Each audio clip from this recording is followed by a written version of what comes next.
Hello everyone, good morning, नमस्कार। मैं इसमें गुप्ता आप सभी का एक और फिर से स्वागत करता हूं गवर्नमेंट जॉब अड्डा 24/7 पर। यहां पर हम लोग रेगुलर 10 मिनट शो कर रहे हैं और उसके माध्यम से मैं आपको डेली एक टॉपिक और एक कॉन्सेप्ट सिखाने की कोशिश कर रहा हूं। आज का टॉपिक है हमारा बोट एंड स्ट्रीम। तो इसका पूरा कॉन्सेप्ट सीखेंगे। इस कॉन्सेप्ट के जरिए बोट एंड स्ट्रीम के सारे सवाल आप सॉल्व कर पाओगे केवल 10 मिनट में सीखेंगे। कुछ प्रैक्टिस क्वेश्चंस भी करने वाले हैं। तो चलिए बिना किसी देरी के शुरुआत करते हैं इस टॉपिक की 10 मिनट में। तो जल्दी से शेयर कर दीजिए फटाफट से। तो बोट एंड स्ट्रीम क्वेश्चन से पहले थोड़ा कॉन्सेप्ट समझते हैं कि क्या है ये बोट एंड स्ट्रीम, क्या बला है, किस तरीके से हमें इसको ब्रेक करना है। ठीक है, चलिए। बोट एंड स्ट्रीम बोले तो नाव और धारा, नाव और धारा,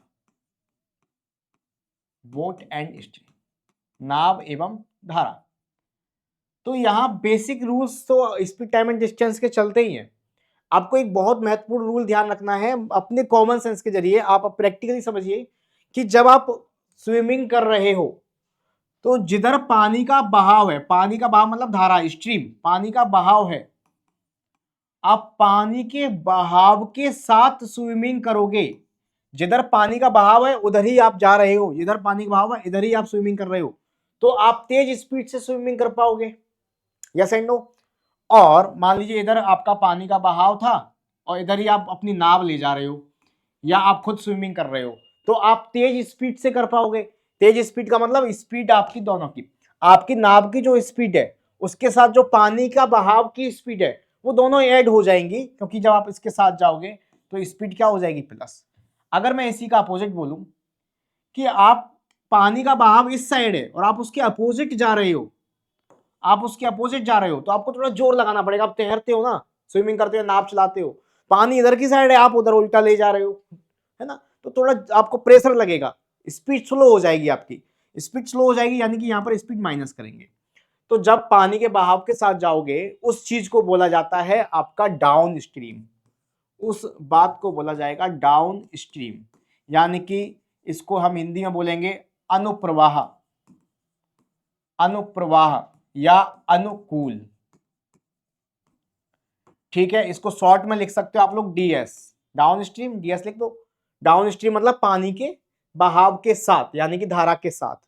ठीक है, तो जब धारा के साथ जाओगे मैंने कहा स्पीड प्लस हो जाएगी, स्पीड प्लस हो जाएगी यानी कि स्पीड हो जाएगी आपकी डाउन स्ट्रीम स्पीड जो हो जाएगी वो हो जाएगी बोट की स्पीड प्लस स्ट्रीम की स्पीड प्लस हो जाएगी। और अगर यही बात मैं ऐसे बोलूं कि जब पानी के अपोजिट जाओगे, बहाव के अपोजिट जाओगे, तो उस बात को बोला जाएगा क्या, up stream. Up stream, up stream बोला जा रहा है, तो इसको हिंदी में बोलोगे प्रतिप्रवाह, प्रतिप्रवाह या प्रतिकूल, है ना, पानी के बहाव के अपोजिट। अपोजिट जाओगे प्रेशर लगेगा यानी कि आपकी जो स्पीड होगी वो धीमी हो जाएगी। अप स्ट्रीम को यूएस लिख लेता हूं मैं, या यूपी, जो भी आप लिखना चाहो शॉर्ट में, प्रतिकूल या प्रतिप्रवाह। तो बोट की चाल में से स्ट्रीम की चाल माइनस करके अप स्ट्रीम निकल के आएगी। तो धारा की चाल क्या हो गई, डाउन स्ट्रीम, डाउन स्ट्रीम चाल हो गई बोट प्लस स्ट्रीम की, और अप स्ट्रीम चाल हो गई बोट माइनस स्ट्रीम की चाल। समझ में आया यहां तक? चलिए आगे बढ़ते हैं, रटना नहीं पड़ेगा, समझ गए होंगे। तो डाउन स्ट्रीम चाल बोले तो बोट की चाल प्लस स्ट्रीम की चाल, क्योंकि पानी के साथ जा रहे हो दोनों चाल जुड़ जाएंगी। अप स्ट्रीम चाल बोट की चाल माइनस स्ट्रीम की चाल, पानी के अपोजिट जा रहे हो तो चाल माइनस हो जाएगी। तो ये तो हो गई धारा के साथ और धारा के अपोजिट, है ना। आपसे अलग से बोट की चाल, नाव की चाल पूछ ले या अलग से धारा की चाल पूछ ले तो कैसे निकलता है, तो कैसे निकलता है ध्यान से देखेंगे। अगर बोट की चाल पूछा तो कॉमन सेंस लगाइए, जब आप इसको सॉल्व करते हो इससे एक कट जाता है ना, तो बी और बी, टू बी आता है इधर, और इधर दोनों ऐड होगा, down stream plus up stream, और टू कहां जाएगा, नीचे। तो इस चीज को हम ऐसे समझ सकते हैं, बोलो हाँ या ना, आप बताइए, यस एंड नो। तो जब पॉजिटिव वाला यानी बोट की चाल पूछेगा तो हम क्या करते हैं, डाउन स्ट्रीम चाल और अप स्ट्रीम चाल, down stream speed plus up stream speed का ऐड करके आधा कर दो, नाव की चाल निकल आएगी। और आपसे धारा की यानी स्ट्रीम की चाल पूछेगा, धारा की चाल पूछेगा, तो नाव की चाल, धारा के साथ नाव की चाल यानी डाउन स्ट्रीम चाल माइनस धारा से के प्रतिकूल या नाव के धारा के अपोजिट चाल, अप स्ट्रीम चाल का आधा कर दो, ये निकल के आ जाएगा। तो ये बात आपको समझ में आई कि नहीं आई? बोट की चाल इंडिविजुअली कैसे निकलेगी और स्ट्रीम की चाल। नाव की चाल कैसे निकालोगे आप लोग? नाव की चाल निकालने के लिए डाउन स्ट्रीम चाल प्लस अप स्ट्रीम चाल का आधा कर दो जोड़ के। केवल धारा की निकालनी है तो डाउन स्ट्रीम चाल और अप स्ट्रीम चाल का जो घटा के आधा कर दो। समझ में आया कि नहीं आया? ठीक है, तो ये कॉन्सेप्ट आपको दिमाग में रखना है, ये रखना है। ये दो कॉन्सेप्ट आपके बहुत इंपॉर्टेंट है। और केवल आपको नाव और धारा की दे रहा है तो दोनों जोड़ के आता है डाउन स्ट्रीम चाल, और दोनों को घटा आपस में बोट में से स्ट्रीम के घटा के आता है अप स्ट्रीम चाल। अप स्ट्रीम क्या होता है?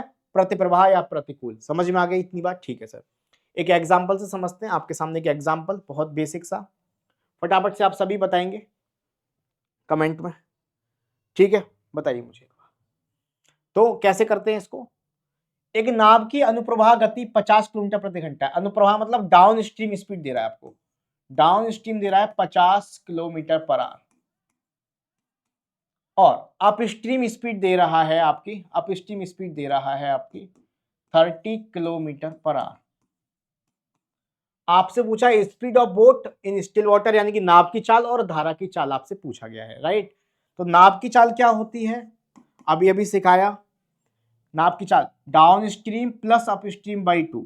तो डाउन स्ट्रीम मतलब 50 प्लस अप स्ट्रीम यानी कि 30 का आधा, तो 50 प्लस 30 80 का आधा आ गया 40 किलोमीटर पर आवर।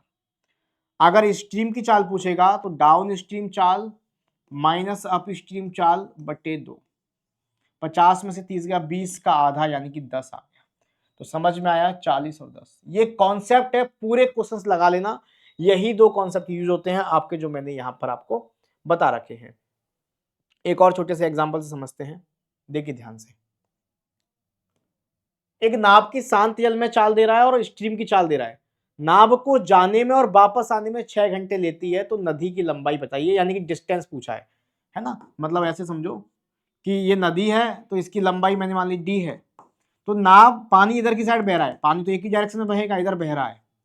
तो नाव अगर इधर जाएगी तो एक बार तो धारा के साथ जाएगी यानी डाउन स्ट्रीम जाएगी, लेकिन जब वापस आएगी तो अप स्ट्रीम आएगी। ठीक है, तो आप मुझे बताओ डाउन स्ट्रीम जाएगी तो डाउन स्ट्रीम चाल क्या होती है? बोट की चाल प्लस स्ट्रीम की चाल बताया था। देखो ये रहा, डाउन स्ट्रीम क्या है?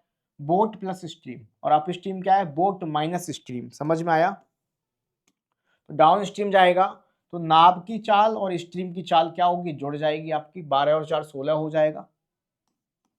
और जब वापस आएगा तो चाल पानी के अपोजिट आएगा, यानी कि अप स्ट्रीम चाल, तो 12 में से 4 घट जाएगा। बोट की चाल में से स्ट्रीम की चाल माइनस हो जाएगी, उसी को तो अप स्ट्रीम बोलते हैं, तो 8 आ जाएगी। तो हमें डाउन स्ट्रीम चाल पता लग गई, अप स्ट्रीम चाल पता लग गई। जितना जा रहा है उतनी ही दूरी आ रहा है, तो डिस्टेंस बराबर है, हम कुछ भी मान सकते हैं। मैंने कहा डिस्टेंस है इसका 16 किलोमीटर मान लो। तो 16 की स्पीड से 16 किलोमीटर जाएगा तो 1 घंटा लगेगा। 8 की स्पीड से 16 किलोमीटर जाएगा तो 2 घंटे लगेंगे। टोटल जो टाइम लग रहा है 3 घंटे लग रहे हैं। 3 नहीं सर, 3 यूनिट का मान है, 3 रेशियो का मान है 6 घंटे। तो 1 रेशियो का मान हो जाएगा 2 घंटे। 1 का मान 2 है तो 16 का मान जो डिस्टेंस माना था उसका मान कितना हो गया? 32 किलोमीटर हो गया। तो कॉन्सेप्ट सब वही लगेंगे। अगर आपको समझ में आई है बात तो मुझे बताइए, कॉन्सेप्ट सब वही लगेंगे। इज दैट क्लियर और नॉट? तो बेसिक सी बात है, एक बहुत कम समय में हमने बोट एंड स्ट्रीम का एक कॉन्सेप्ट सीखा। क्वेश्चंस कई तरीके के बनते हैं, लेकिन बेसिक कॉन्सेप्ट, इसके अलावा कोई फॉर्मूले या कोई कॉन्सेप्ट नहीं सीखना। इस 10 मिनट की वीडियो में आपको ये बहुत हेल्पफुल रहेगा। आप इस वीडियो को पसंद आया हो तो ज्यादा से ज्यादा दोस्तों तक शेयर करें, लाइक करें और कमेंट करके मुझे अप्रिशिएट करें। बताएं क्या चीज अच्छी लगी, क्या कमी लगी, और कौन सा टॉपिक इस तरह से चाहते हैं। देखो मेरा मकसद क्या है, सुबह आने का, इसको सुबह 8 बजे ये वीडियो आता है आपका, तो जब आप चाय पी रहे हो, रील्स देखते हो, इधर बैठ के फालतू में ऐसे घुमाते रहते हो, 10-15 मिनट 1 घंटा आपका निकल जाता है। 10 मिनट केवल एक सेशन देख लो, ठीक है। वीक में 2-3 सेशन लेकर आता हूँ, आप एक कॉन्सेप्ट सीखते जाओगे। और ऐसी शॉर्ट वाली वीडियोस नहीं ला रहा कि मतलब कुछ भी सिखा दिया, कुछ भी नहीं। काम की चीज है, बोट एंड स्ट्रीम काम का टॉपिक है, कैलेंडर कराया काम का टॉपिक है, क्लॉक कराया काम का टॉपिक है ना। सब कुछ कराऊंगा, मैथ और रीजनिंग में। तो उम्मीद है मजा आया होगा चीजों में। कमेंट करके बताना, और आप सभी इसको ज्यादा से ज्यादा शेयर भी करना। मिलेंगे नेक्स्ट सेशन में। कौन सा टॉपिक अगला चाहिए आप मुझे कमेंट में बताइए। Jai Hind, thank you, bye bye.